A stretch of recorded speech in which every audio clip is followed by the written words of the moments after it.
And we can start at 5 o'clock. This is the Finance Committee meeting under Zoom as allowed by the state and the governor. First item on the agenda is approve the minutes of the last meeting. I think we got them. I'll take a motion to approve. Clarification, is that the minutes from March 9th? Yeah. Yes? Okay. Yes. Did we get them? I'll make a motion to approve the minutes from March 9th. Second. Motion to approve the minutes from March 9th. Any further discussion? Hearing none. Councilor Gomez? Aye. Councilor Coniff? Aye. Councilor Riss says aye. There's no public here, so we'll move on. Well, Mayor, do you have anything other than the items on the agenda to speak to? You're on mute, Mayor. Just the items on the agenda.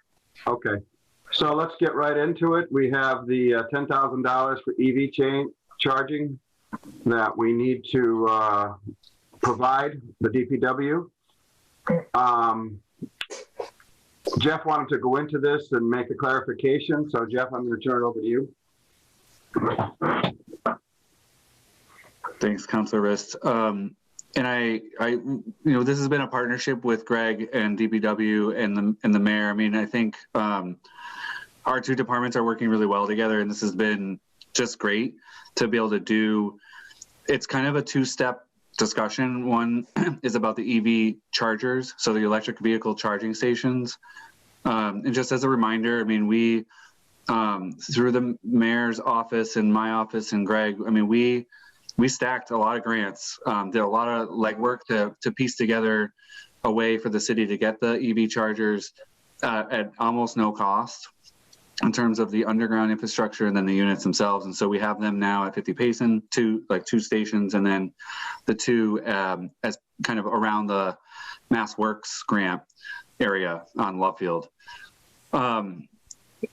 This is a new program for us. So as we embark, we're learning that there are some costs associated with these.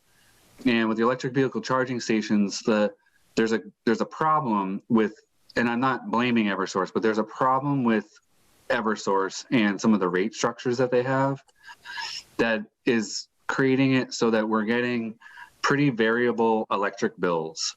And there's some movement about fixing that, but I think it's going to take a little while. And we've been kind of testing the chargers with Greg, and we're bringing it to the Board of Public Works. But Cassie Tragert, who's the conservation agent, is kind of just taking this on to try to figure this out.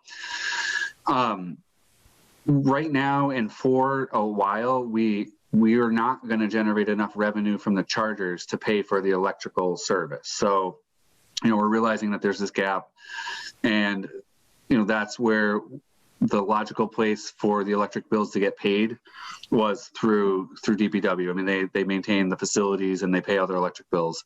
So we're asking for some funding to cover, they've been around for several months, and the planning department had been using one-time funds to pay those electric bills, and that's not sustainable. So we wanted to have this allocation for the rest of this year. And I think we're probably going to be talking about a line item for this for kind of moderate electric costs. There was an article recently in Agawam, and they're making a choice to charge kind of a high rate, and we haven't calibrated this yet all the way, but anecdotally, when they were free for the first 2 months, kind of on accident, and they were getting used. We saw a lot of usage, and then we started charging, and they stopped. It was on a chart. It just almost took a nosedive because people who have the app can see what the rate is, and lo and behold, there's one at Williston that's free. So even one of our former city employees admitted that I'm just going to go park over at Williston because it's free. So with the electric vehicle charging stations, it's moderate. It's the cost of electricity. So we have this one measure now to fill in the rest of this year, and then talk about something for next year. So that's, I'll leave it there for now, because I think the electric vehicle charging stations is kind of separate, but we try to be proactive to set up the account because if we do get some revenue from the electric vehicle charging stations to use that to pay the bills, we needed that account set up. And so we did that, but then we're just not producing a lot of revenue right now. And, the ones on Love Field are kind of half open. There still needs to be a sidewalk improved right in front of them. So that's probably a couple of weeks to a month away. So we're just in this in-between stage with the electric vehicle chargers. And, Mayor, if you have any other comments, or Greg, I mean, this is big picture kind of stuff. Like if Easthampton wants to be progressive and offering these kind of logical opportunities for people to charge electric vehicles, we want to be supportive of that. So it does come a little bit of a cost to the city. Can I ask before the mayor gets on here? You said the rate, all of a sudden, because of the rates, that we stopped getting people to use them. Is that rate based on Eversource's charges, or do you get to set that rate at whatever you want in the city? You can set it at whatever you want. And I think the first shot was we set it at something that would cover all the costs, but then it prevented people from using it. So that's a consideration to lower the rate. Yeah. Mayor, you wanted to say something?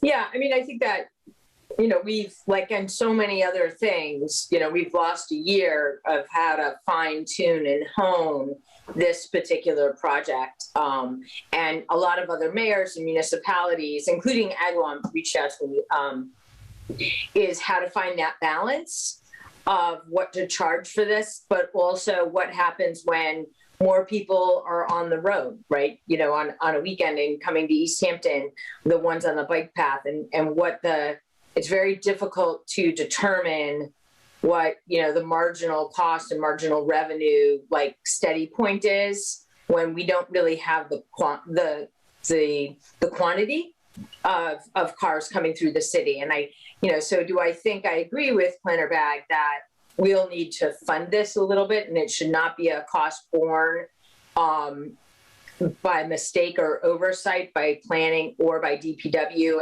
and we should be funding it. I would expect that this will become and should become a line item, but I would also expect that we're going to have to fund it. We're going to have to fund it again.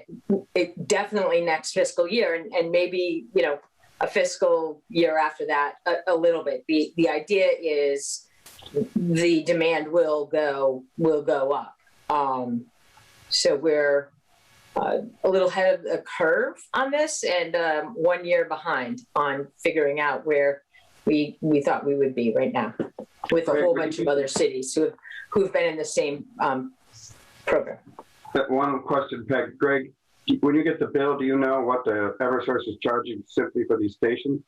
Well, it can vary. Their demand rate seems to go up and down. But what I meant is, what they're charging for these stations. It's not combined with all the other electric bills. No, it's a single bill for each station. Absolutely. Yep. Okay, good. So you know what it is. All right. Yep. Peg, go ahead. So it was sort of what I was going to ask, but more broadly. So whatever we had budgeted was to offset an ongoing charge from Eversource, and we were going to budget with revenue that we were going to make. We didn't make the revenue. We're still getting charged by Eversource for these devices. Is part of this appropriation, does it have anything to do with maintenance? Do any of these currently need to be maintained, and how is that built into the structure? How frequently do we need to maintain them? What if a car runs into one? Do we pay for that maintenance, or does Eversource share? I'm just curious, how much they cost to keep going. Yeah, I think it's a good question, Councilor Conniff. I mean, I think right now we're looking at we're trying to figure all that stuff out, just to be perfectly candid. There are software costs. So I think when we signed up, I think we paid, so the planning department contributed some funds to all the grants. So they're all set up. And I'll double check for the full city council meeting, but I think we signed up for a 3-year software program. And so there will be other occasional or reoccurring fees that will occur over time. We just don't know how to plan for them yet. because we Right. haven't seen a steady state. Okay. Yeah, I mean, I believe this is kind of we're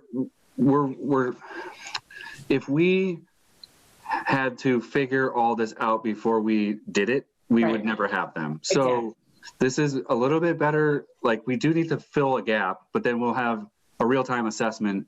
The insurance on the unit, what I was going to get to, is if a car hits it, that's something we need to think about. And I need to double back with kind of like procurement and see if we have insurance coverage, but that might be like additional fee that we would talk about in a line item, but it would Yeah. protect us in the long. That's how insurance works. So your insurance, right? So I don't believe we're carrying a lot of insurance right now on them, but that might be something we should do to be proactive and ready in case a car does, or like the handle breaks or something. Yep. If somebody Okay. runs into Thanks, them and leaves the scene, that's when you would need it. Go ahead, Jen. You're muted. To speak to the insurance side of it, I'm thinking that maybe, we should talk to the company that handles our liability insurance, because, they deal with other municipalities, and I'm sure that this question has come up. There might be specific insurance, a specific rider just for that. And so I can reach out to him and just kind of find out, what the norm is on that, and see, for all we know, it could be included in our property insurance or whatever, but I'll verify that and find out what we need to get in addition to what we have, if there is anything. Okay. So I would just add to that too. If somebody hits one of those, it's on their insurance, not ours. And That's if it's not a hit and run. well, Counselor Rist, that parking lot is on videotape 24/7, and that is not a blind spot. So we will Okay. find them, and we have in the past. Good. Well, I want to go after the culprit. I don't think we should pay for it. And I think the insurance company, if they do cover it, would want to have the other people pay for it. Yeah. So it's videoed. I mean, who knows, but, or vandals or whatnot. But I agree. I mean, Jen, that, we need to double check that there's not special insurance. My understanding was way back when we looked at the agreement, it was just on our property insurance, like we had to sign some waiver, part of the agreement, that it was, the city had some assumption of liability or keeping insurance up. But yeah, let's triple check that we have the right amount. The Greg, right kind. to piggyback on Peg's question, what is the anticipated maintenance for these devices other than them being hit by cars? Well, for the most part, it'll be just wear and tear as the handles need to be replaced, but they're new at this point. What that'll entail, I can't really say.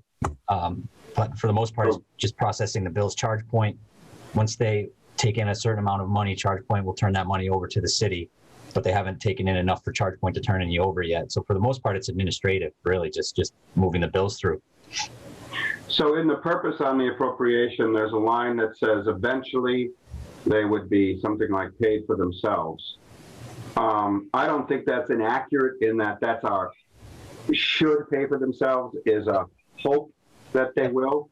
But this counselor feels that our contribution to electric charging and electric vehicles and climate, it's all right with me if we eventually incur a debt because of this. But that's just my opinion. But I don't know, because what scares me is if Williston's got a free one, we're going to have to set our rates pretty low to get people to use them. Mm-hmm. So where's Williston's? In the middle of town? I mean, Sorry, what was your question? I interrupted. Where is Williston located? I was just curious. It's like behind their dining hall. So it's adjacent to the public safety complex. It's just past that new parking lot they built, kind of in the back. And they let anybody use it? Well, It's private property. I mean, I don't think they're heavily policing it, but okay. What were you going to say about? Sorry, the interesting thing with this is that there's a wide range in how municipalities are handling this. So for now, I think the mayor said we're out in front of this. Some municipalities are not charging at all, and they're just absorbing these costs because of the benefit of being and offering something that's progressive and green and working on climate change kind of efforts. I would just say anecdotally, I mean, I'm not a big absorber of information because I got too much up here right now, but like the messages are that, expanding electric vehicle charging stations and opportunities is coming. There's going to be more opportunity. And I just think we're right on the cutting edge. The stations at 50 Payson were designed with infrastructure that could be expanded up to 10. So there could be 8 more if we chose to. And so that was Eversource's Make Ready program. They installed all the infrastructure, but they made it so that it's, expandable. And I think that's just kind of looks like it would be the trend moving forward, is that this is going to catch on, and this is just us calibrating and kind of in real time. So, I think that's important that we're doing it. And this is what we're kind of dealing with to kind of look at the costs. Do we want to lower our rates right now, Mayor, Jeff? I mean, I'm just curious. We want people to use them. Yeah, Greg, this was going to go to Board of Public Works. It hasn't yet, right? But that's going to go. We determined, I think, that was going to go to Board of Public Works. Yeah, with them being an enterprise that's controlled by the Department of Public Works, I think the rate should be set by the Board of Public Works, which is something that I've been working with Cassie on. I know she was getting more information from ChargePoint and Eversource, and we're kind of waiting. What costs are we incurring right now? Like, what does it look like? It's like monthly meter charges. Yeah. And what can happen if someone plugs in a Tesla, for example, it'll draw more power than, say, a Chevy Bolt. So we'll get a higher demand charge than if it was just smaller electric vehicles being plugged in. But it's pretty complicated. And Cassie's been, really working hard on it. Yeah. I mean, sure. I think that there's a local green economic development, argument to be made that they're free. And, to get people, as we start to reopen, what's concerning is what Greg is just talking about, demand charges and figuring that out. I do know if you keep your car plugged in and it's charged and you don't move your car, you get a charge on top of that for keeping that occupied when you're not drawing a charge. And I can show you my little app when I get charged. You get a charge on the app that. Yeah, which is, so, I mean, there's some, I'll just say, I agree. There's a lot coming in this industry. I think we're going to see consolidation. I think we're going to see deals from municipalities. But the reality is right now, it's a great thing to have. It's a great thing to find a price where we can maybe, keep it, some revenue, not even revenue, something towards the bill or not, and see what comes at us. But it would be, it would be foolish or imprudent to not ask for money now and not say, and this is going to be something ongoing. Like we're getting a handle on this. Okay, well, I have no problem with this appropriation. Councilor Gomez, do you have anything to ask? I have a few. First, I agree with Jeff. I think the future is looking like a lot of companies are going to keep building more electric cars. I think eventually, even if Willys have one for free, they could be private. But if they got grants from the state or from the federal government, sometimes they have to be available for everybody, for the public. So just to answer that to the mayor. But I'm okay with this now because I think eventually we're going to start having more people using it. And I think we have to figure it out with the rates. But I believe that people are going to start using it as soon everything's going back to open, the businesses and everything. I'm pretty sure because the amount of electric cars outside is really high, and the companies committed to build more. It is unbelievable. But my question is, those $10,000 basically is just to pay the electricity, or they cover something else? At this point, all I have for expenses for these is electricity bills. And that's all I foresee between now and the end of this fiscal year. So those 4 stations cost $10,000. I'm sorry. No, that's fine. My second question is, because Jeff mentioned that basically there was 2 months for free. That we have the amount of how much money we are paying for those 2 months that was free. Is the 10,000 is 6,000 for those 2 months, and then we're paying less, or we don't have that number? I don't have that here now. We do have it. It can be found, and I think Can you provide it to, at least I want to know. Could you So email basically, the bills for those months. Yes. Yeah. Email the committee with any numbers you have. That'd be useful, so the council can look at them. But I'm disturbed about how the rates are convoluted. It would be nice if there was one rate. I don't disagree that they should unplug at some point, and because that means another person can't plug in.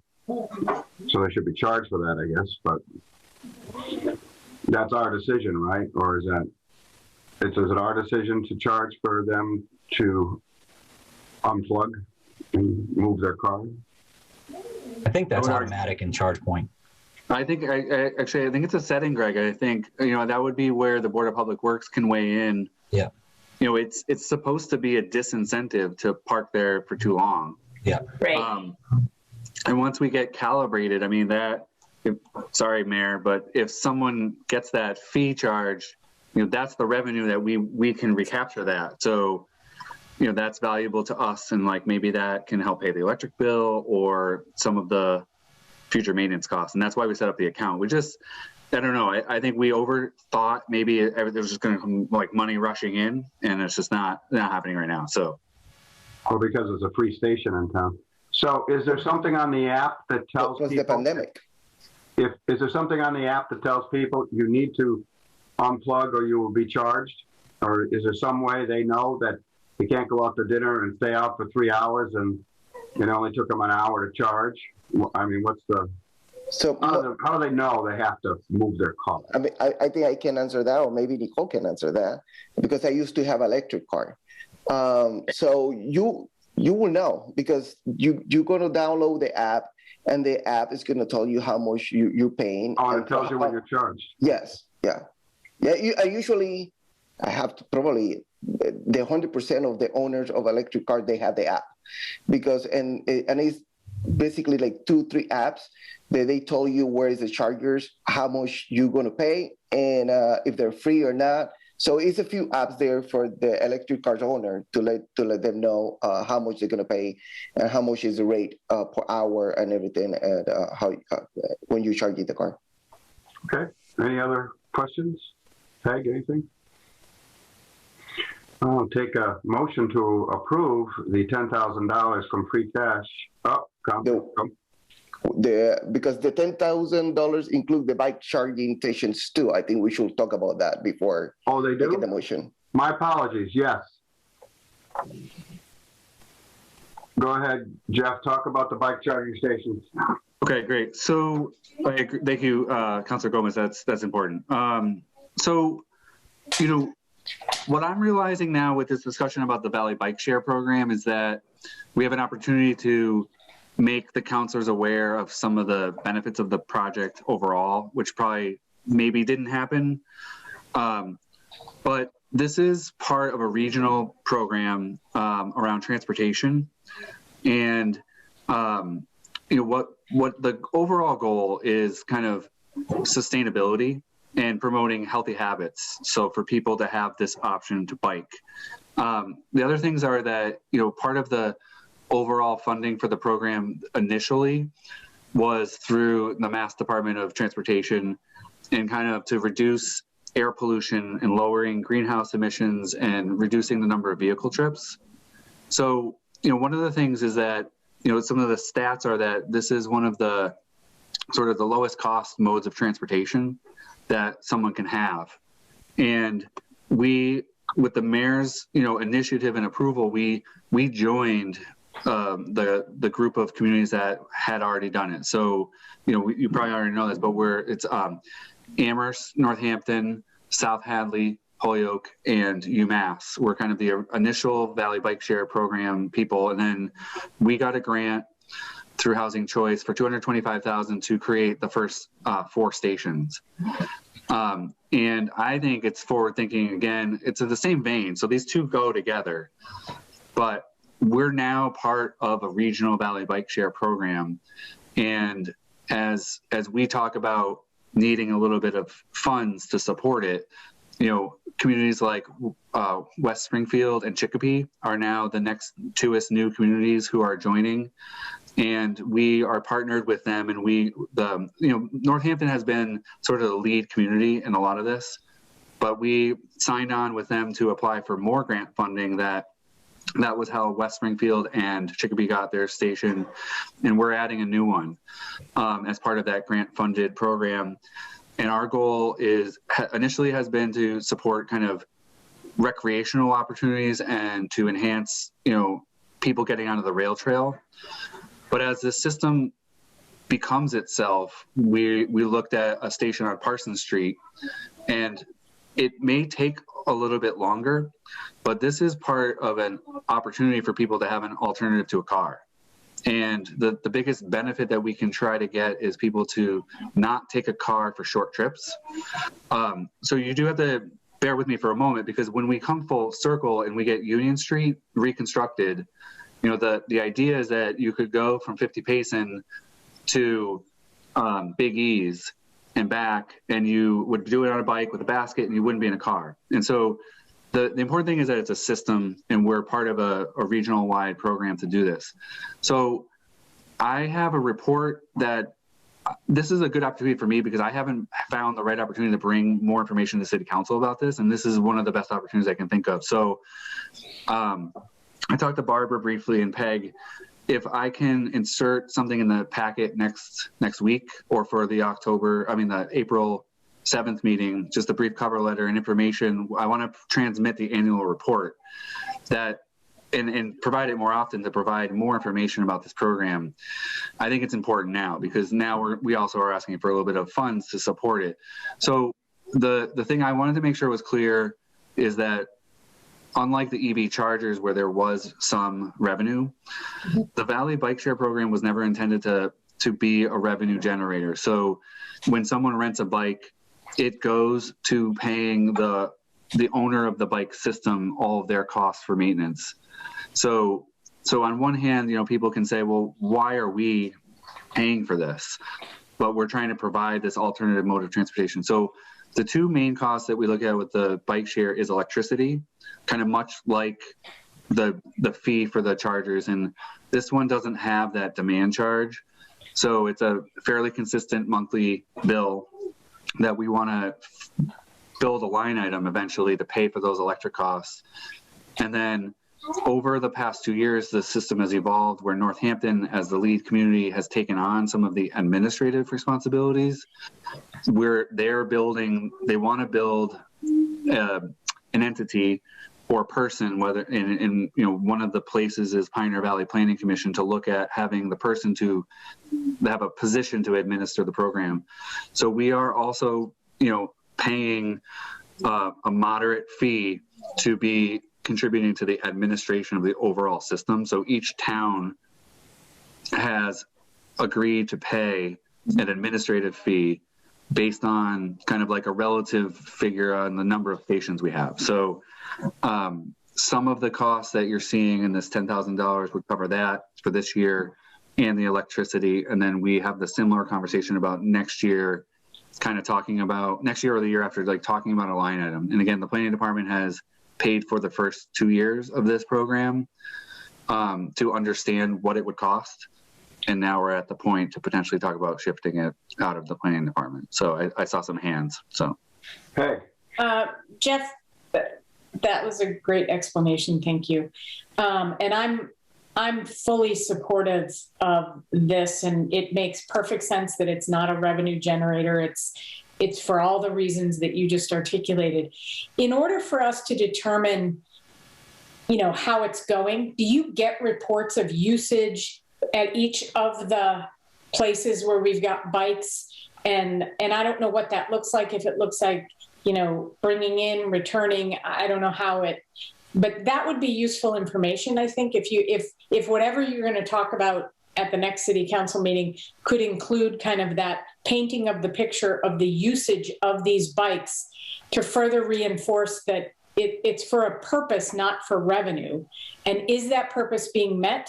And if not, why not? And if it is, great. And let's start talking about that. And I know the whole pandemic has thrown everything off for the last year, but I think that would be useful to kind of know how it's being used and to what degree. And I'd like to see that line go like that over the next year. I was just going to say, in the report, any numbers you can give us would be great. Mayor. The report was just released by Pioneer Valley Planning Commission. I don't know if it's available for public consumption until May, but we certainly can check. I thought Jeff was going to generate his own report. Are you talking about that one, Jeff? That was the one I was referring to, and I think the mayor's good at cautioning me because it may have a draft stamp on it, but okay. I will consult with them because this would be the second annual report that has been produced, and the first one, like we didn't have anywhere to bring it at that time. It just didn't make it to you guys. But yeah, Peg, it does exactly what you were talking about. Is each station in each town, it kind of shows the level of use. I'll just nip it in the bud.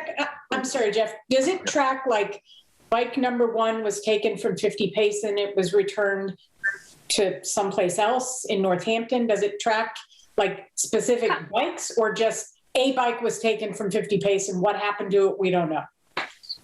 So the report that the summary of the report that I got recently was that they have that data. And they were talking about putting the station by the bike movements would be in appendices, but it is available data. And the summary is more general, but it does capture each municipality and the level of use. And I just would say that we should not be surprised that Northampton has the highest level of use. Yeah. And then last year during the pandemic, there was a big dive, and especially UMass took the biggest hit. And then just to nip it in the bud, like we have a station at Old Town Hall, and that, in my mind, we put it there because we know that we know that city space, Old Town Hall is going to be something special, and the station's there. Right now, it's our least utilized property because I would argue because of Union Street being kind of the incomplete, it's incomplete right now, and so we were trying to look forward that station will be there. And when Union Street makes the connection, then we think that will become a higher use area. But so that's the sneak preview. And and my asking the question is not implying anything. It's more curiosity. I mean, the usage, certainly the expectation should be that it's low. I mean, of course it is. But over the years, that would just be interesting to see how the movement of the bikes, where they go, how frequently, I think because I'm a numbers person, so that would be fascinating, I think. But maybe it's just me, I don't know. But the number that I was looking at, this is about how much the electricity costs. Does each station generate a report for Greg that we, if asked, you can tell what they cost per year, per month? I don't know. Just curious, because that's the cost that the city's bearing. Maintenance is by the company, but right, Jeff? I mean, the city's bearing the cost of the electricity. Yeah, I know it's small, but what is that? That's my question. So, right, Greg. I can tell you, I'm seeing charges for electricity from, this is January and February. There were $30, $33, $34 a month. Per station or for all of it? Per station. We have 4, right? We'll be bringing a 5th online at the Parsons Street one. Yeah, the Parsons is going to be the 5th. Yeah. And that's in winter too. Winter and a pandemic, so they're probably so once it's getting a lot more use, obviously the charges will go up. But yes, personally, I feel it's a service that we're doing for the city recreationally, as well as providing transportation and a service to the climate. And I love it. I have no problem with funding it. I don't think anybody does. I know it doesn't gain revenue. That's what I'm getting at. I don't have a problem with it. We maintain our parks because they're recreational things we provide for the city. So this is just great. Over time, the cost will go up, but I don't have a problem with it personally. Jeff? And I would just say that if you look at the overall system, our participation is really new. We had basically half a summer and a fall, and then we rolled into the pandemic. So we have a lot more outreach and activity to do to raise awareness. And you know, like the Planning Commission, the end goal really is for an alternative mode of transportation. Right now, we're seeing a lot of recreational use, which is totally fine, but we want to support it. And like the notion in the report, it says like when this system is fully built out. So we're still, and luckily we're still on a growing trend. We're still growing the number of stations.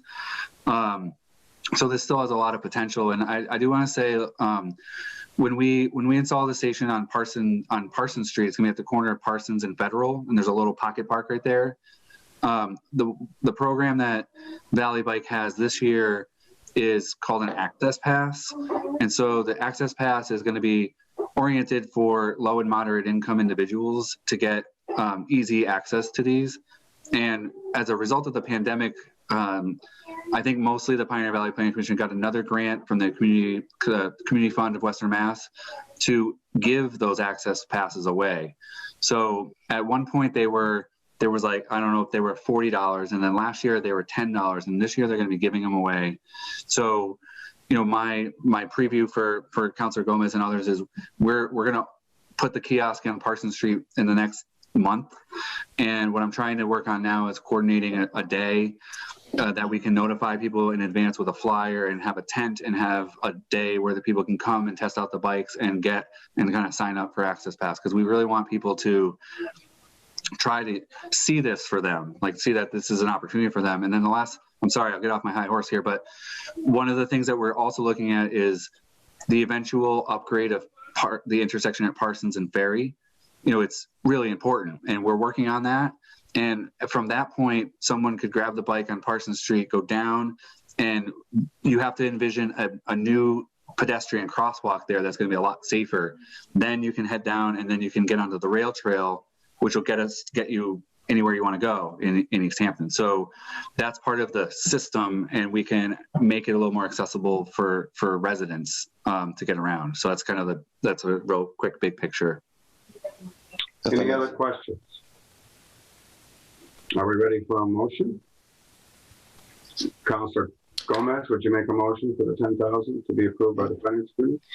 I will make a motion to approve $10,000 from the EV vehicles and bike charging station expenses of FY21.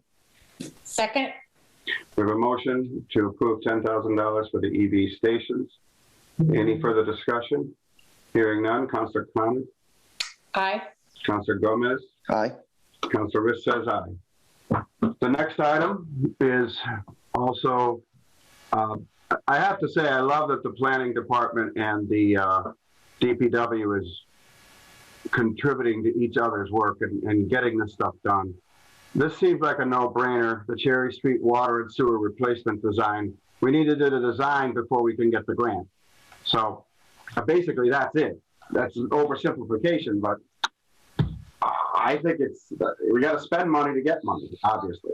So Jeff, Greg, who wants to talk about it? That's a big part of it. Jeff, Jeff is pointing. Is there somebody in your room, Jeff? I think he's pointing to me on the monitor. I mean, another thing, it might be oversimplifying it also, but that even if we don't get the grant money, we need to replace the water and sewer infrastructure on that street. There you go. Before we do make the green infrastructure investments on the top course.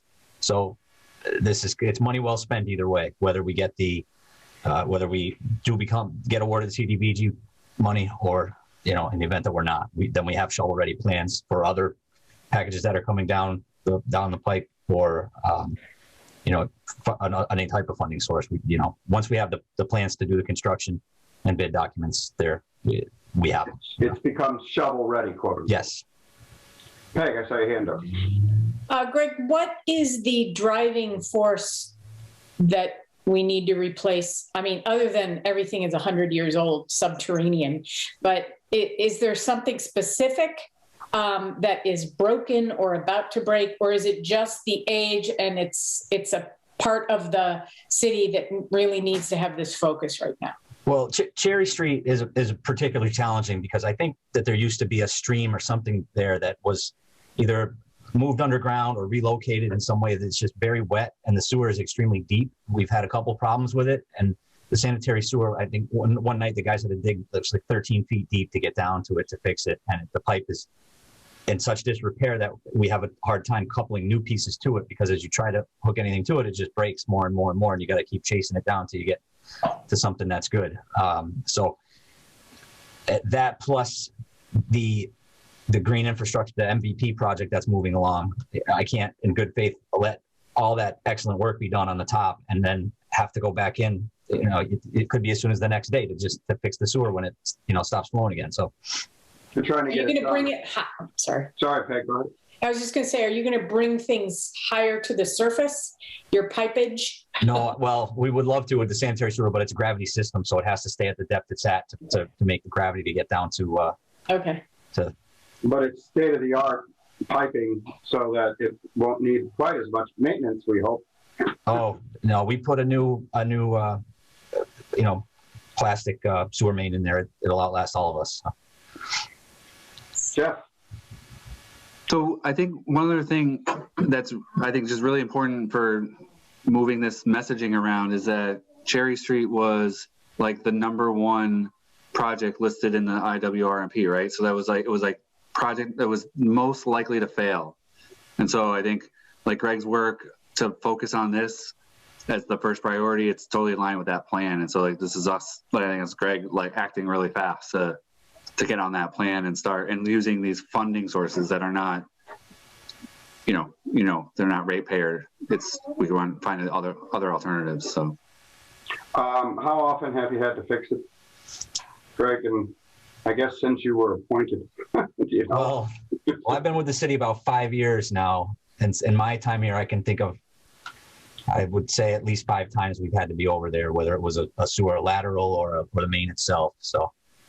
Well, in another 5 years, replace the whole thing. Yeah, well, more than that. Now that I think about it, as the gas company, because the gas company's in and out of there now too with new mains, so it'd be ideal to get it all done, and then everyone over there that's been disrupted so much, has been and will be disrupted more with the construction, is able to be left alone for hopefully quite a while. So when this happens, this is important information. Residents are told you can't use your sewer until we fix it. Is that true? Well, yes and no. I mean, usually we've had it happen where it's like one house, and you know, we'll ask them to, hey, we're working out here. If you mind laying off the water for a little while we, you know, get our job done, we greatly appreciate it. And people are usually very receptive to that. But it's affecting residents. And absolutely it's got to be fixed. Okay. Yes. Anybody else? Omar, do you have anything? This is a no-brainer to me. Then, Mayor, anything? No, I mean, Greg and Jeff really have covered it. I mean, it hits all the, you know, the main points that we're looking to do with shovel ready, you know, getting things shovel ready. This is really urgent. There will be more requests like this coming forward to, again, line up those shovel ready projects. So when we can go after the big buckets of money, then to get the projects done, we want to have them ready to go. We don't want to hold them up. So can I have are we ready for a motion, councilors? Yes, I will make a motion to approve $60,000 for Cherry Street CDBG project plans and bid document preparation. I'm sorry. Yes, We have a no. motion and a second for $60,000 to be funded by enterprise retained earnings for the Cherry Street redesign. Any further discussion? Hearing none, Councilor Gomez. Aye. Councilor Coniff. Aye. And Councilor Riss says aye. So I had the wrong dates on the agenda. I was looking at March when I was supposed to look at April. This public hearing is already set for April 7th, so both of you will be needed at the next council meeting. So if I recall now, then you're not going to give us any report on the EV Valley Bike Share until you are ready for that for April 7th? Okay. So, and then, councilors, our next meeting will be April 14th. I'm expecting something from CPA. I know that was just approved. So I'll put that down on your calendars. 5 o'clock. Yes, please. Okay. Take a motion to adjourn. So move. Move. Second. We have a motion to adjourn. Councilor Gomez, Aye. Councilor Coniff, Aye. And Councilor Rich says aye. Thank you, everybody. Have a good evening. Thank you all. Thank, Have a good night. and don't leave.